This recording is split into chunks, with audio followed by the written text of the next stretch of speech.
doctora en Biología con máster en Farmacología y otro en Profesorado para Educación Secundaria. Diplomada en Salud Pública, diplomada y especialista también en Filosofía de Oriente y Occidente por Nueva Acrópolis. También es la subdirectora de la Escuela de Nueva Acrópolis de Ciudad Lineal en Madrid y también adjunta a la dirección de Nueva Acrópolis de España. Isabel en su ponencia nos hablará de filosofía aplicada, cómo plasmar un ideal filosófico en el mundo actual. Isabel, muchas gracias por estar aquí con nosotros. Os dejo con la última ponencia.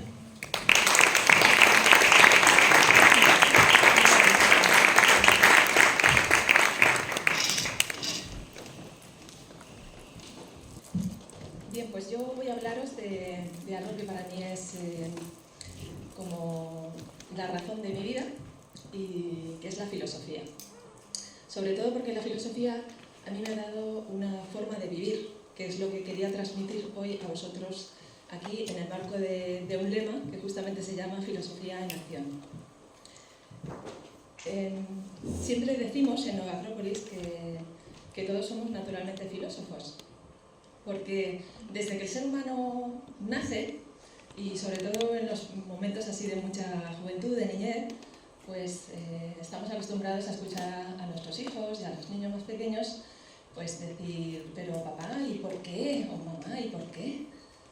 Y esas preguntas son naturales en todo ser humano. Lo que ocurre es que muchas veces los adultos lo que hacemos es como matar o apagar esas preguntas que son naturales. ¿Y por qué hacemos esto? Pues lo hacemos porque en general queremos dar respuestas, o sea, nos inquietan un poco las preguntas y entonces queremos responderlas rápidamente. Y lo que suele pasar es que confundimos el cómo con el porqué. Y entonces cuando explicamos muchos porqués a nuestros niños, lo único que les estamos dando es las razones o los mecanismos de cómo funcionan las cosas, pero no nos estamos acercando a los porqués. De manera que la filosofía nos ayuda a dilucidar este tipo de sofismas o de razonamientos que no son correctos para llevarnos de vuelta a dejarnos la pregunta tal como estaba al inicio. Es decir, que muchas de nuestras preguntas, los grandes interrogantes de la vida, van a seguir siendo eso, interrogantes. Pero eso haría que ya pudiésemos acabar la charla, bajar aquí e irnos si nada tiene una respuesta, no, todo lo contrario. En realidad eso es lo que nos mantiene vivos y lo que nos mantiene queriendo aprender. Sabéis que la palabra filosofía significa amor por el conocimiento o búsqueda de un conocimiento. Precisamente es algo que llevamos innato. Y Eduardo hablaba del menón y yo quiero rescatar pues, esas palabras para dar inicio que dice Platón cuando plantea un acertijo, porque nosotros nos vamos a acercar al misterio, que es el que nos va a acompañar toda la vida, pero nos vamos a acercar a través de la razón, que es lo que hace la filosofía. Entonces, en este diálogo el Menón va a plantear una paradoja y es que nos va a decir, a ver, si el ser humano conoce algo, no se va a mover a buscarlo. Si es filósofo es porque quiere buscar algo que no conoce, pero si realmente no lo conoce ni sabe que existe, ¿cómo se va a mover para buscarlo? Imaginaros que nosotros llegamos a casa y dejamos las llaves del coche en cualquier lugar. Claro, luego cuando vamos a buscarlas decimos, ay, pero ¿dónde están las llaves? Porque nosotros sabemos que tenemos unas llaves, pero no sabemos dónde las hemos dejado. Si nuestro tío abuelo tenía un coche y las llaves están en un cajón en algún lugar y el coche está ahí abajo aparcado, pero nosotros no sabemos ni que tenemos coche ni que tenemos llaves, ¿quién se va a poner a buscar unas llaves? Entonces aquí hay una incongruencia porque nosotros no conocemos, pero tenemos como el perfume de haber conocido y la necesidad de buscar algo que no conocemos, lo cual es como la primera gran paradoja que nos viene a decir que efectivamente en la vida no solo está la razón, sino que hay algo intuitivo que también puede servir como motor de búsqueda y que tenemos que compaginar con todo lo que es la parte racional. Creo que estamos en una sociedad donde hay como estamos un poco cansados de muchas palabras grandilocuentes, porque hoy en día las palabras no nos cuestan nada, ¿eh? Sabéis que para asistir a un lugar como este, uno da al me gusta y luego, o al asistiré, y luego ya pues puede asistir o puede no asistir, pero lo mismo da, ¿eh? Y nosotros podemos decir una cosa y luego hacer toda la contraria, o sea, no estamos sujetos por nuestras palabras. Hubo una época en donde tú decías una palabra y podías llegar a duelo, porque alguien podía, pues, si sospechaba que tú no habías dicho la verdad, o si tú dudabas de la verdad de otro, podíais batiros en duelo a muerte, por una palabra dicha, porque las palabras que se decían tenían entidad. Hoy en día, por tanto, estamos como muy acostumbrados a decir cualquier cosa y hacer otra, sin que eso suponga nada. También es verdad que la filosofía a veces se ha quedado un poco vacía de contenido práctico, y se ha convertido en un discurso que a veces es muy abstruso, ¿no? Y que parece ser que cuanto más difícil pongamos la historia y menos se entienda, parece que más sepamos, ¿no? Con lo cual es también un error en el que tal vez hemos podido caer. Yo recuerdo una anécdota que contaba el fundador de Nova Acrópolis para explicar por qué había decidido fundar este movimiento.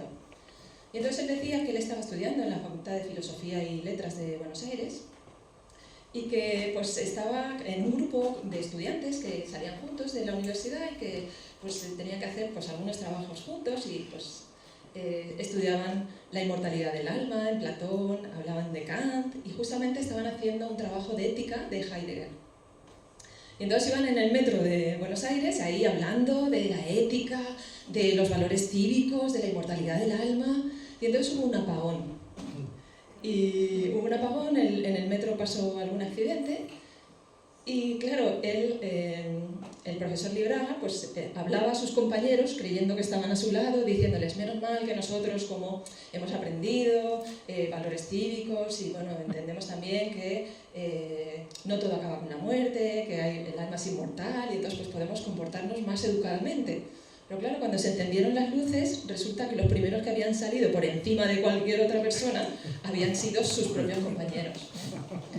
Y entonces, claro, él se dio cuenta de que no basta con un conocimiento teórico de las cosas, sino que verdaderamente no es lo mismo conocer algo intelectualmente que vivir algo.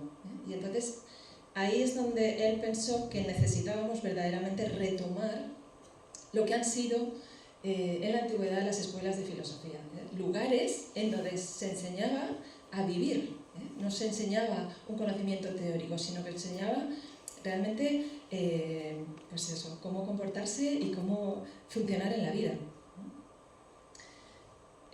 No sé si os pasáis por las librerías, pero veréis que, ya sabéis todos, porque bueno, está tan de moda, que los libros de estoicismo y las corrientes de estoicismo pues están a flor de piel, ¿no? Están a la orden del día.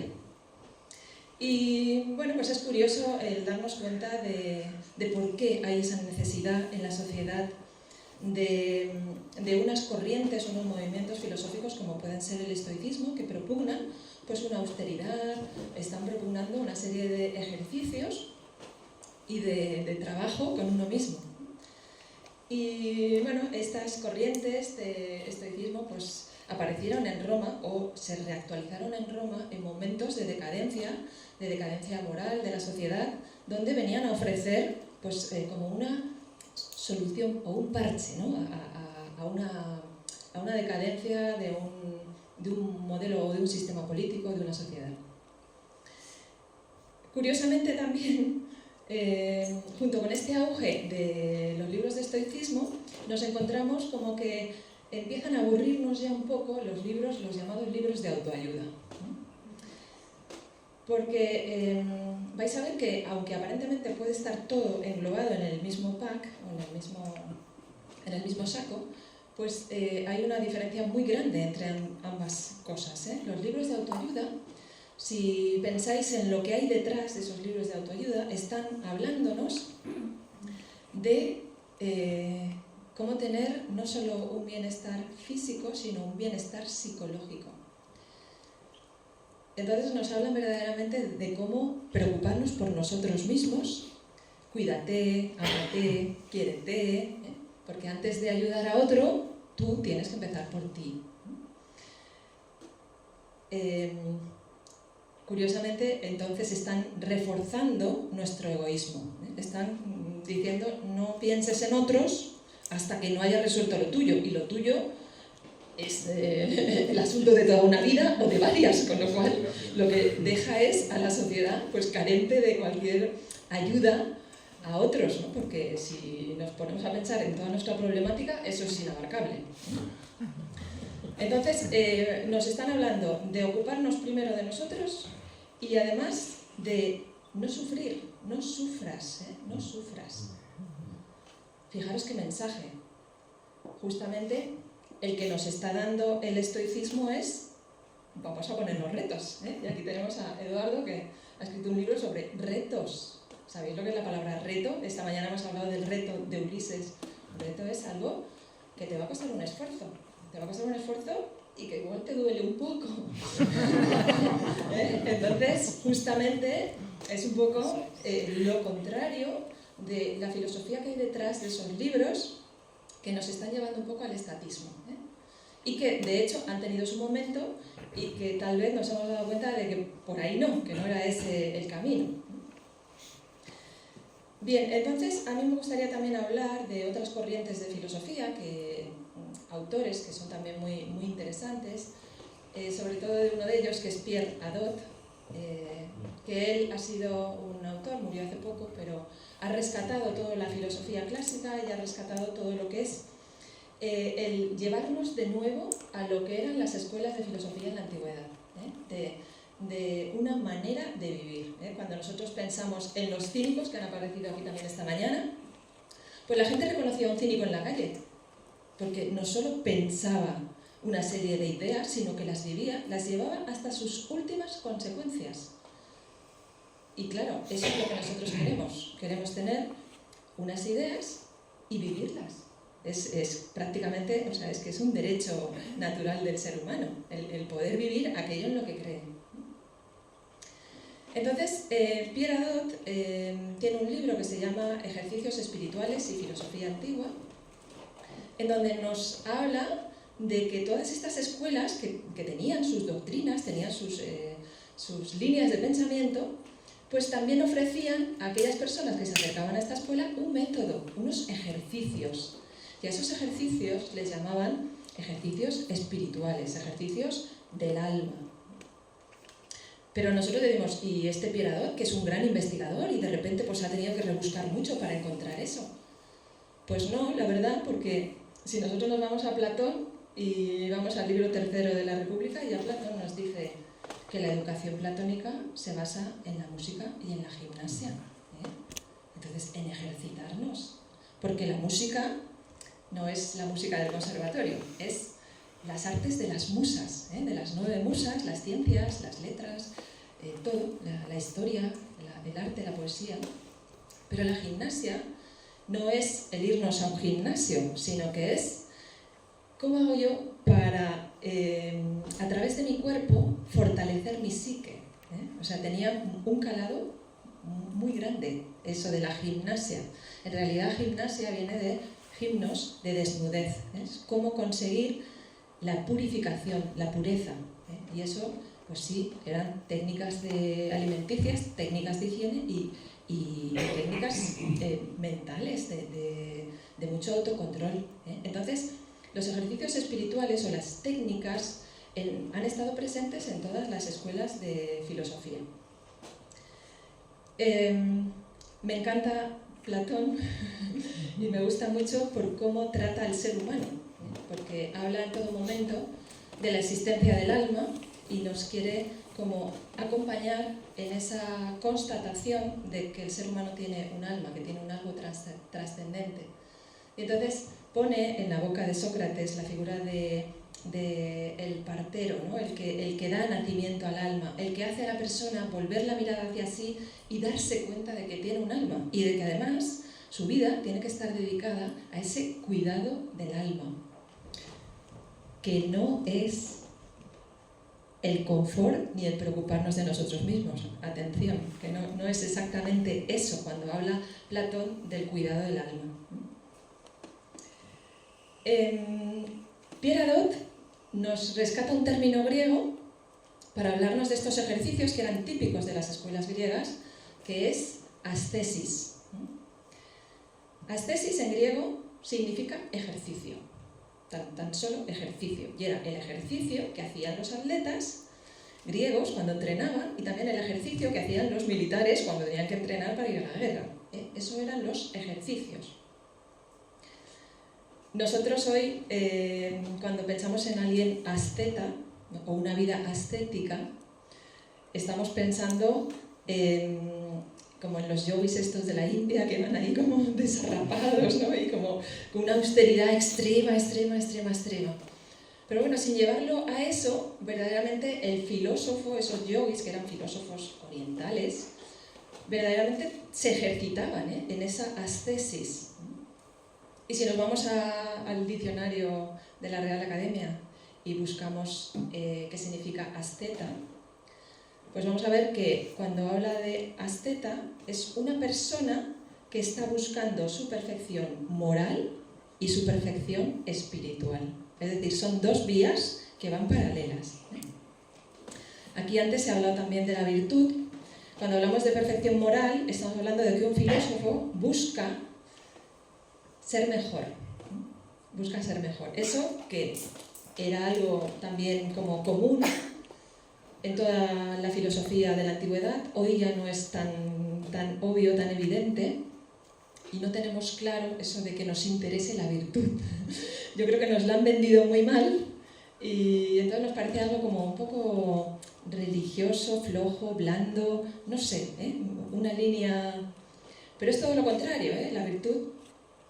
Y ser bueno no significa ser manso ni ser blando.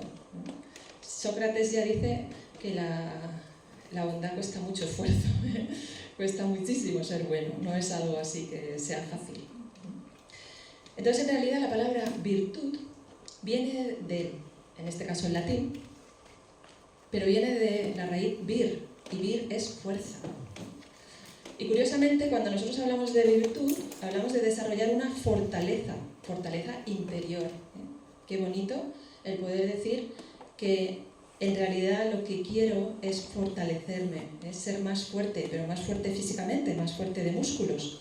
No, lo que quiero es poder sostener mis convicciones, poder sostener mis principios, esa fortaleza, que cuando alguien venga y me diga cualquier cosa, pues yo no cimbree como un junco y diga, ay, pues venga, que sí, o que no, sino que pueda defender mis convicciones. Esa es la virtud. A la virtud, como digo, es esa defensa de nuestras ideas. Pues virtud significa también valor. Son nuestros valores. Cuando hablamos de tener virtudes, hablamos de tener valores morales. Valores morales es un concepto, pero al mismo tiempo valor es ser valiente. Fijaros qué relación etimológica que sale aquí, que nos lleva un poco a descubrirnos la raíz de lo que es ser virtuoso. Nos podemos acercar a la palabra en griego, que es una palabra que es muchísimo más amable y nos puede gustar más, que es arete. Entonces, la búsqueda del arete es lo mismo, es algo que nos encanta, porque arete es la excelencia, y la búsqueda de la excelencia es como algo que no tenemos que cuestionarnos, es como que sí, que todos queremos hacerlo excelentemente. También arete viene etimológicamente o comparte raíz con el dios de la guerra griego, que es Ares. Entonces, arete, la excelencia, es el valor.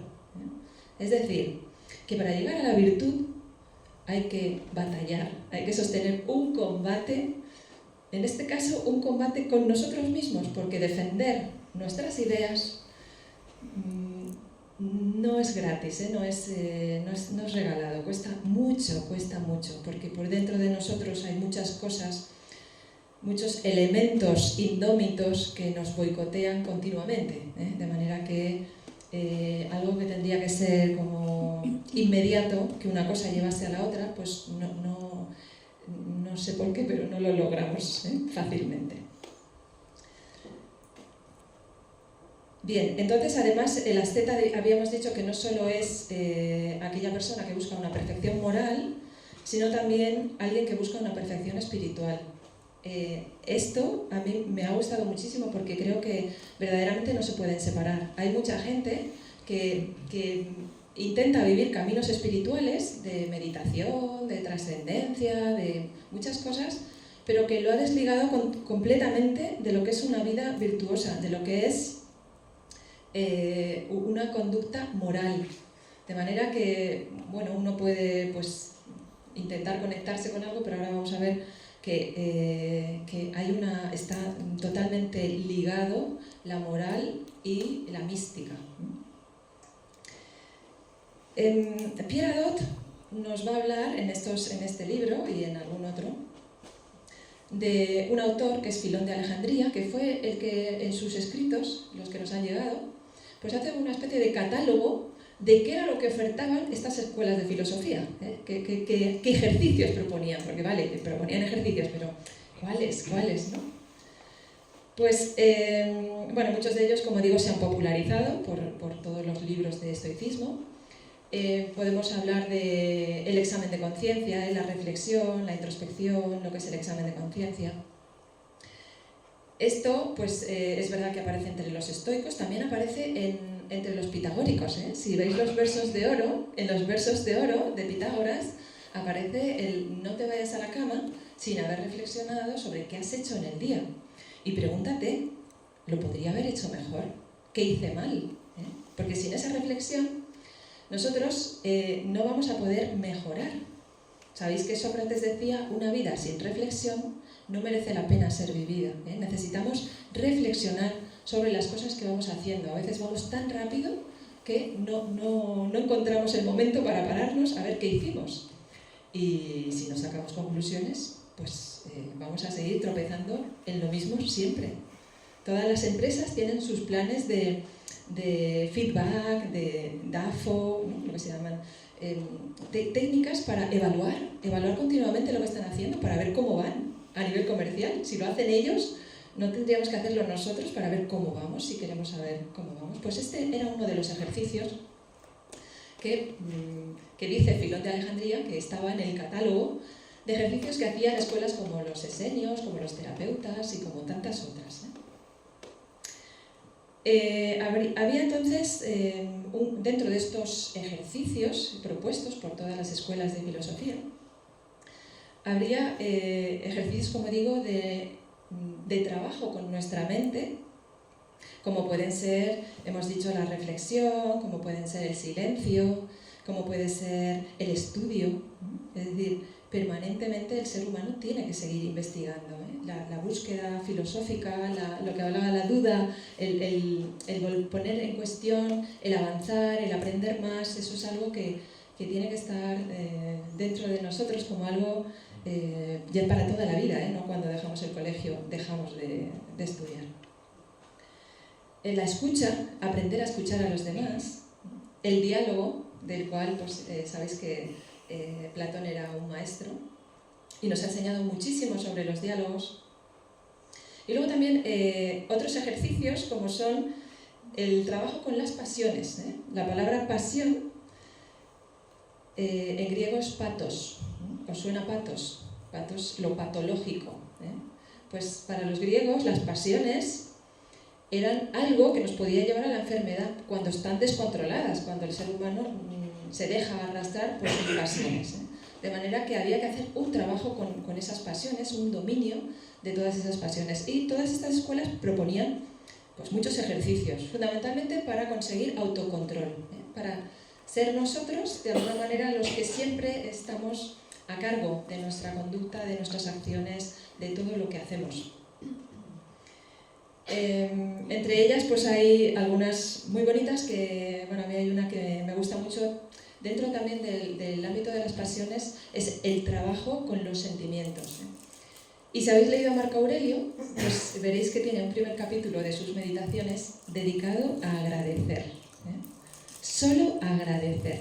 Si nosotros pudiésemos llenar nuestro mundo emocional de todos los recuerdos, de todo lo bueno que ha hecho otra gente por nosotros, es que estaríamos flotando todo el día. Vamos, que da igual que nos echen cualquier cosa, que pase lo que pase.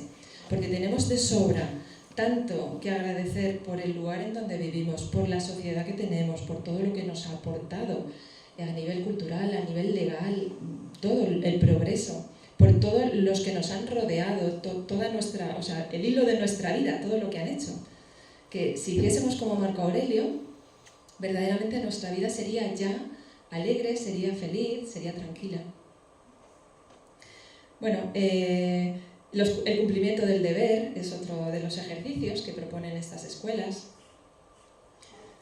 Es decir, poder salir de la dualidad placer-dolor. Fijaros que hemos hablado antes de que, en general, la autoayuda nos propone huir del dolor y acercarnos al confort o al placer.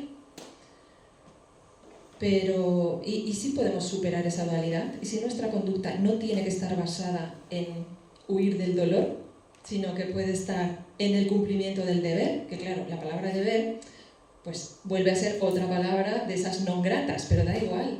El cumplimiento de nuestros principios, de lo que nosotros creemos que debemos hacer. Eso es lo que debe ser el motor de nuestra vida, poder tener ese sentido de cumplimiento del deber. Otros, como por ejemplo la indiferencia ante las cosas superfluas. Si nosotros pudiésemos en nuestra vida cotidiana pues valorar y decir, pero no me tengo que implicar tanto por esto que es una nimiedad, ¿no? O sea, la indiferencia, el separarse un poco de muchas de esas cosas que son pasajeras, que son efímeras y que sin embargo a veces tanto nos implicamos que nos producen verdaderas enfermedades. Bueno, muchos ejercicios, os animo a que verdaderamente veáis todas estas metodologías, porque son maravillosas y que incorporéis algunas a vuestra vida cotidiana, porque verdaderamente nos hace mucho bien el intentar, cuando menos, un autogobierno, lo que los griegos llamaban la autarquía, verdaderamente nuestro autogobierno, ser nosotros los que estemos al mando o a cargo de nosotros mismos. Ahora bien, todos estos ejercicios, que es verdad, o estas corrientes de estoicismo que ahora están de moda, mi temor es que pasen de moda. Y os voy a decir por qué.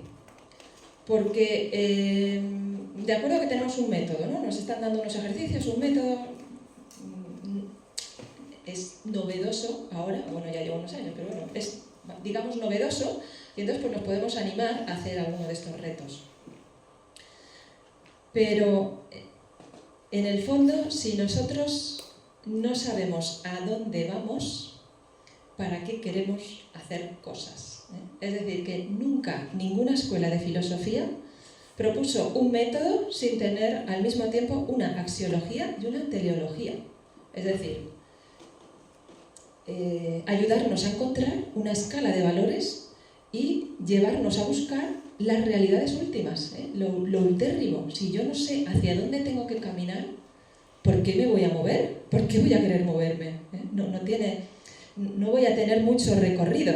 Y eso es lo que a veces nos puede pasar, que cogemos estos ejercicios así con mucho interés, o estas corrientes estoicas, pero luego se nos pasa el interés. Porque si no hay nada que nos está sosteniendo desde lo alto, si nuestras conductas no están justificadas por unas ideas, en el fondo, pues van a ser intermitentes, nos vamos a cansar, encontraremos otras más originales, más novedosas, con menos esfuerzo tal vez, y entonces pues abandonaremos estas. Por tanto, así como dice Séneca, que Séneca en el libro de la brevedad de la vida nos va a decir, atención, porque vivir mucho y hacer muchas cosas, hacer muchas cosas no significa vivir mucho o vivir en profundidad. Podemos estar navegando en círculos, que no significa que podamos haber hecho muchas millas, o pero en realidad hemos navegado o seguimos en puerto dando vueltas. pues si no tenemos un lugar a donde ir, muchas veces nuestras actividades son un conjunto de cosas que se hacen para pasar el rato, para seguir viviendo. De ahí que sea tan importante el preguntarnos primero por el sentido de la vida y por esas preguntas que son las propias de la filosofía de quién soy yo y qué se espera de mí y qué tengo que hacer yo aquí en esta vida. Porque si eso no lo tengo claro, me van a proponer ejercicios, me van a proponer cosas, pero yo, pues, no sé, las haré sí hoy, mañana no. No sé si conocéis el principio de Bernoulli, un principio en física, que no os lo voy a contar, pero que es el que explica, por ejemplo, por qué vuelan las aves. Y las aves no se apoyan en el aire, van traccionadas desde arriba. Es decir, que nosotros vemos un ave volar y pensamos que irá suspendida sobre un colchón de aire, pero no, va apoyada en corrientes de aire de arriba, por un efecto de los fluidos. Pero utilizo esta analogía para hablaros de que verdaderamente lo que mueve nuestras vidas es lo que está arriba, es decir, nuestras ideas. Y luego eso se va decantando hacia abajo y entonces puede mover nuestras acciones, pero necesitamos principalmente unas ideas. Claro que cuando nosotros hablamos de filosofía, muchas veces decimos, venga, voy a construirme mi manera de entender el mundo, que será la que a mí me parezca. Bueno, pues yo tengo esta porque me gusta. Como si en la filosofía no hubiese ciencia, como si no hubiese un método, como si fuese todo subjetivo y cada uno puede, oye, tú, pues a tu manera y yo a la mía. No era eso lo que decía Platón. Platón nos hablaba de que está la ignorancia, está el conocimiento y en el medio están las opiniones. Y cuando un filósofo busca la verdad es porque cree que la verdad absoluta, la verdad absoluta existe. También sabe que no puede llegar a ella, pero es muy diferente saber que existe una verdad absoluta, es decir, que ese cosmos existe y tiene unas leyes y tiene una finalidad. Otra cosa es que yo lo pueda entender, pero yo, tengo total seguridad de que la verdad absoluta existe. Y que aquí no se trata de que cada uno piense lo que quiera, su opinión, sino que la filosofía ofrece un método y te ofrece unos conocimientos que en la medida que tú los vas viviendo, te van acercando a esas verdades absolutas. Está claro que ya os tranquilizo que no vamos a llegar a ellas, pero también os digo que el relativismo por el relativismo no, porque la constatación que tenemos en nuestra escuela de filosofía y en tantas escuelas de filosofía de la antigüedad es que se ganan certezas y que se ganan conocimientos y que en este camino entre la ignorancia y el conocimiento estamos avanzando. De hecho, Sócrates luchó toda su vida contra los sofistas. O sea, para él eran una plaga, eran una amenaza para una vida digna, porque ellos se dedicaban a comerciar con el conocimiento y a decir hoy A y mañana B, y a afirmar las dos cosas con igual rotundidad. Y claro, eso es un atentado al conocimiento, es un atentado a la verdad, porque no puede ser que tú te vendas y que ahora argumentes una cosa y puedas argumentar la contraria. Entonces, nosotros pensamos que hay que leer a Platón, entre otros, y sobre todo dialogar y aprender a razonar, porque necesitamos aprender a razonar. Los diálogos de Platón son muy buenos porque te van llevando de un razonamiento a otro, para poder descubrir las falacias y los sofismas en muchos de los razonamientos. Os decía que cuando el niño pregunta por qué el cielo es azul y el papá le contesta, pues mira, el cielo es azul porque hay un fenómeno en el cielo, las gotitas de aire, las gotitas de agua, la refracción de la luz, el no sé qué, las ondas, no le está diciendo la verdad, o sea, no le está resolviendo la pregunta, le está confundiendo, pero el niño no lo sabe, porque en vez de responderle por qué el cielo es azul, le está diciendo cómo es el mecanismo que hace que el cielo sea azul. Totalmente diferente. Entonces necesitamos verdaderamente desarrollar nuestras capacidades lógicas para ir dándonos cuenta de cómo la razón nos puede ayudar a ir descubriendo certezas mayores en nuestra vida.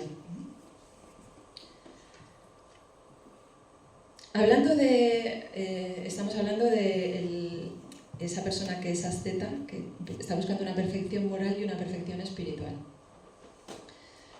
Nuestra sociedad también, hay una palabra que a mí me disgusta, pero la quiero compartir con vosotros, que es mezquindad o mezquino. Nosotros tenemos muchas actitudes, no nosotros particularmente, ¿no? Pero sí nuestra sociedad tiene muchas actitudes mezquinas. Mezquindad es una palabra que solo significa pequeño. Hablábamos al principio de la autoayuda, cuando solo te preocupas de ti, de todo a corto plazo, todo a medida tuya, todo lo que ven tus ojos, pero no tienes mayor alcance, eso es mezquino, eso es pequeño. En contraste con eso están pues, aquellos yogis de la India y de tantos otros lugares, pero quiero traeros los de la India porque se les llamaba, ¿sabéis cómo se les llamaba? Mahatmas, grandes almas, grandes almas. Entonces, si somos capaces de hacer nuestra vida un poco más grande, si podemos verdaderamente vivir en grande, vivir a lo grande, no con ambición, que eso no tiene nada que ver con vivir a lo grande, sino ser grandes por dentro, no permitirnos mezquindades, cosas pequeñas. No sé si sabéis que se habla, no conozco bien la anécdota, pero yo os cuento un poco el resumen. Se habla de César y se dice que una vez hizo un regalo y la persona dijo, ¡ay, pero no lo merezco! Y entonces César dijo, no eres tú quien lo recibe, es César quien lo da. Entonces nosotros tenemos que acostumbrarnos a que nuestro comportamiento no depende de quién tengamos delante, porque nosotros lo que somos es gente grande, grande interiormente, o pretendemos tener una conducta alta, elevada, grande. ¿Cómo se hace eso? ¿Cómo vive un filósofo en grande? Pues para eso tiene que tener ideas grandes, tiene que estar mirando hacia arriba, soñando en grande. Sabéis que, antes lo decíamos también, una persona sola puede cambiar el mundo. ¿Os acordáis de Martin Luther King? I have a dream, tengo un sueño. Solo depende de lo grande que sea tu sueño y de lo que estés dispuesto a hacer por ese sueño. De manera que nosotros también necesitamos sueños muy grandes, sueños que no me abarquen a mí sola, que no me abarquen a mí y a mi entorno más inmediato, sino que sean sueños en donde entran muchas personas, en donde entra mucha gente.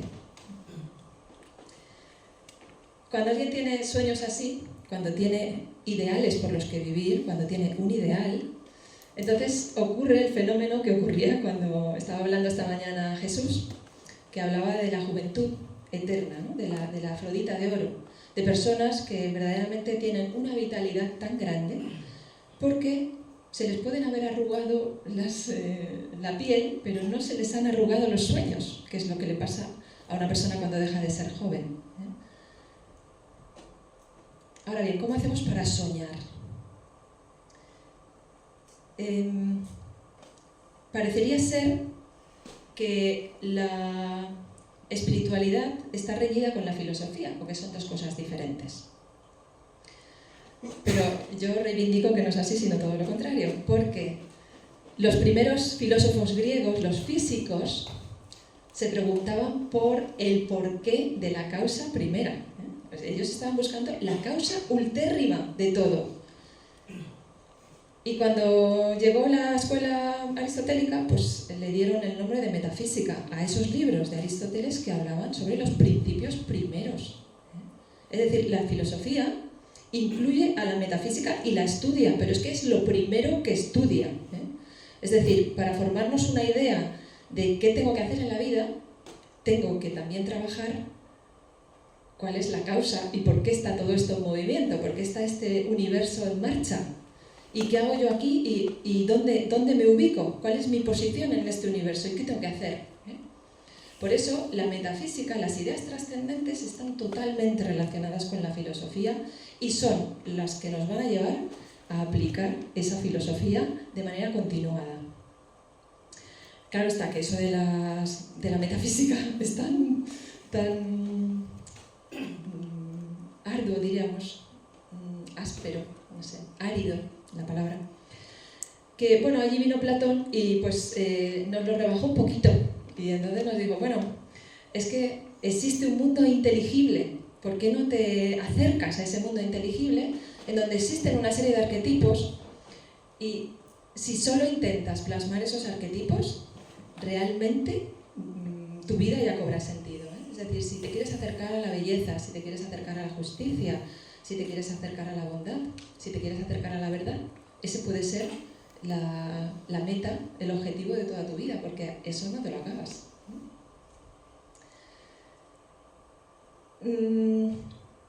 Hay otra cosa aquí que pone todo esto mucho más interesante y es que también decíamos que vale, existe una verdad absoluta, nosotros no la vamos a encontrar, pero también es verdad que nuestra visión de la realidad, nuestra visión de la verdad va a ir cambiando y eso hace que nuestra vida sea muy rica, con muchísimas posibilidades y que lo que está viviendo cada uno de nosotros sea totalmente diferente. Esto es como los libros interactivos, ¿no? Si tú estás viviendo una cosa, pues pasa a la página 18 y ahí sigue. Y si estás viviendo otra, pues pasas a la página 23 y ahí sigues.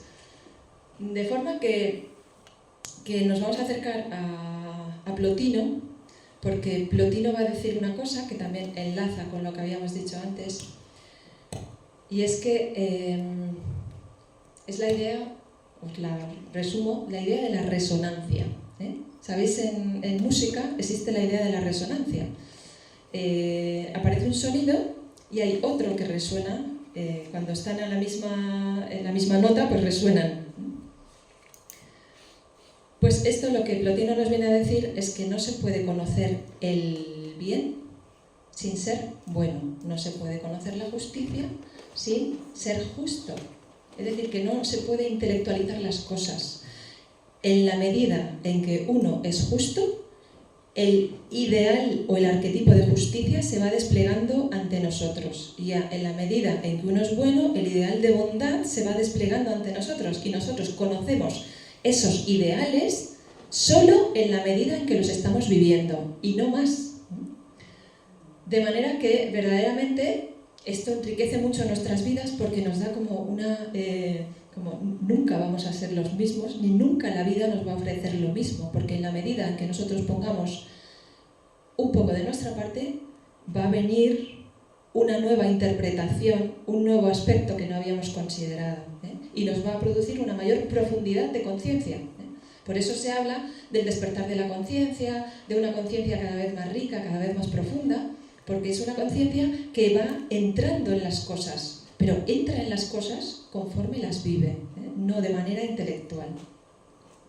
Por eso también Sócrates decía, solo se conoce lo que se vive, ¿eh? Nosotros solo conocemos aquello que estamos viviendo.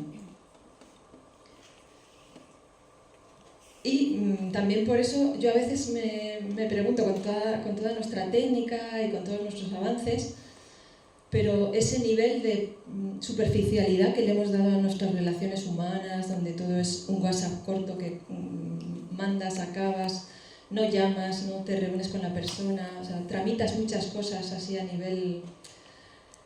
Me da la sensación de que esto es un poco de angustia vital, me da la sensación de que igual en otras épocas la gente ha amado más y ha vivido más. Y cuando nosotros decimos amar a alguien o amar algo, pues tal vez sea un concepto que es a lo que llegamos, pero que ni nos imaginamos lo que pudieron haber sido esos amores del romanticismo, donde daban la vida y lo que lleva el heroísmo. ¿Qué es lo que lleva el heroísmo a una persona?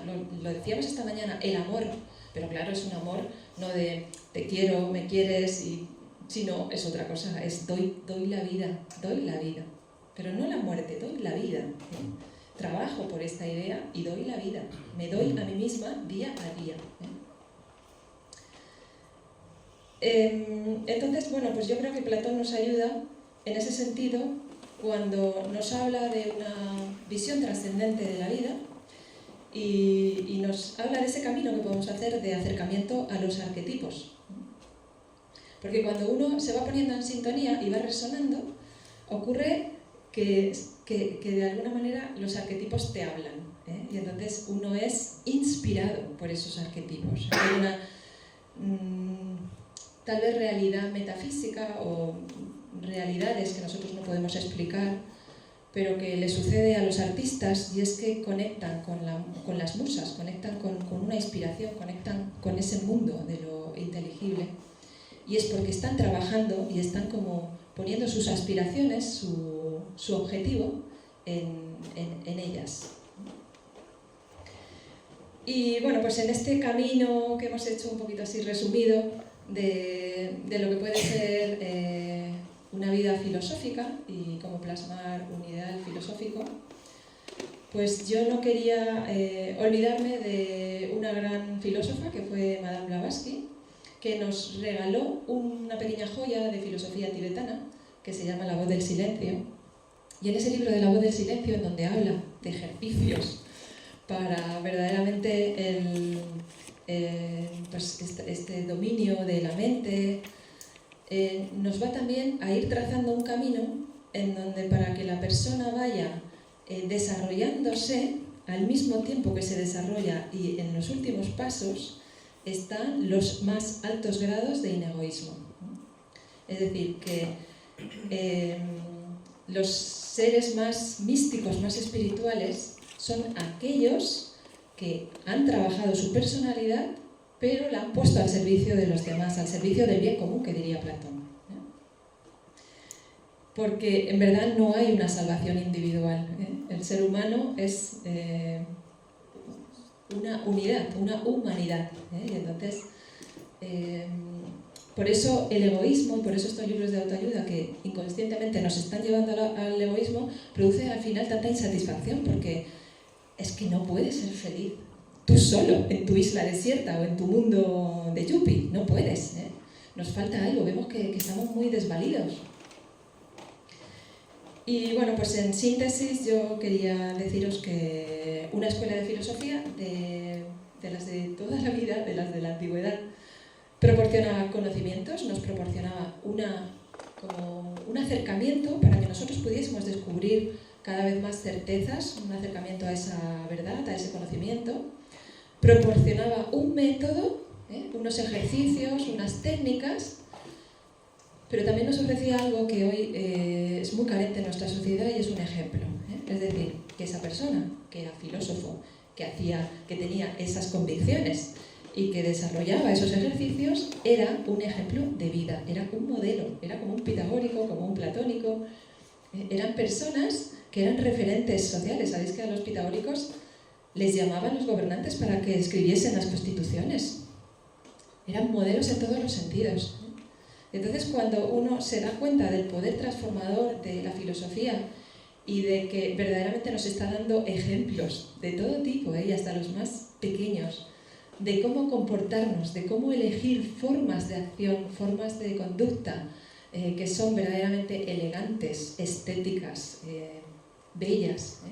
Eso es un regalo en este mundo en el que vivimos, que es como que si lo has conocido no lo puedes dejar pasar.